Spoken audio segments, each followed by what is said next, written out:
de la démocratie. Nous devons avoir un jeu politique équitable, parce qu'il y a la loi. Mais la loi n'est pas la seule chose dans un pays. La loi est à côté d'elle ce qu'on appelle l'équité. Ce que le président vient faire est légal, selon vous, mais pourriez-vous dire que c'est équitable pour des autres qui n'ont pas de conseils municipaux et qui pourraient les avoir le mois prochain? Est-ce équitable?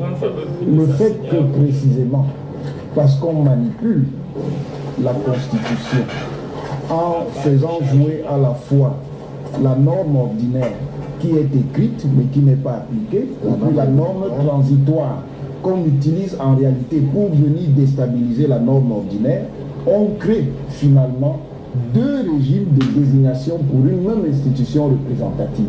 Ça veut dire que le Sénat, qui normalement doit être pourvu par un collège électoral composé de conseillers régionaux et de conseillers municipaux, peut être à la fois désigné par ce collège tel que prévu par la norme ordinaire, et il peut aussi être pourvu par un collège tel que défini par la norme transitoire de l'article 67 qui a été révisé à cette fin. C'est pour ça que je parlais d'un droit d'opportunisme et d'un droit instrumental.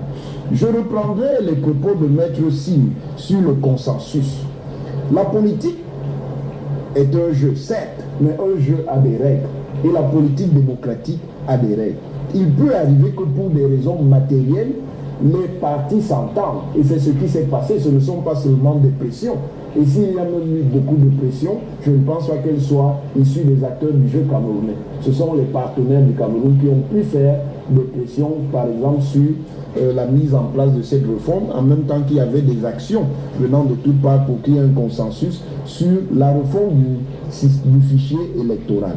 Mais ce consensus sur le fichier, en bonne logique, aurait dû être prolongé par un consensus sur l'agenda électoral, de telle manière qu'on n'ait pas de manipulation, parce qu'en réalité, les conseillers municipaux ne sont pas légitimes.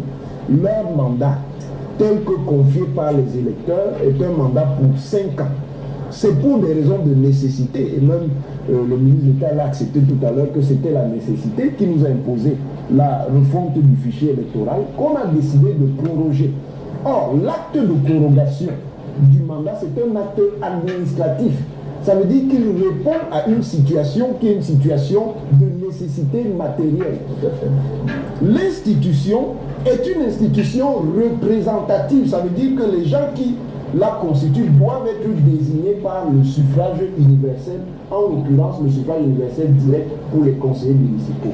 Il n'y a donc pas de légitimité, il y a une légalité qui visait simplement à faire qu'il n'y ait pas un vide institutionnel. La politique, oui, certes, est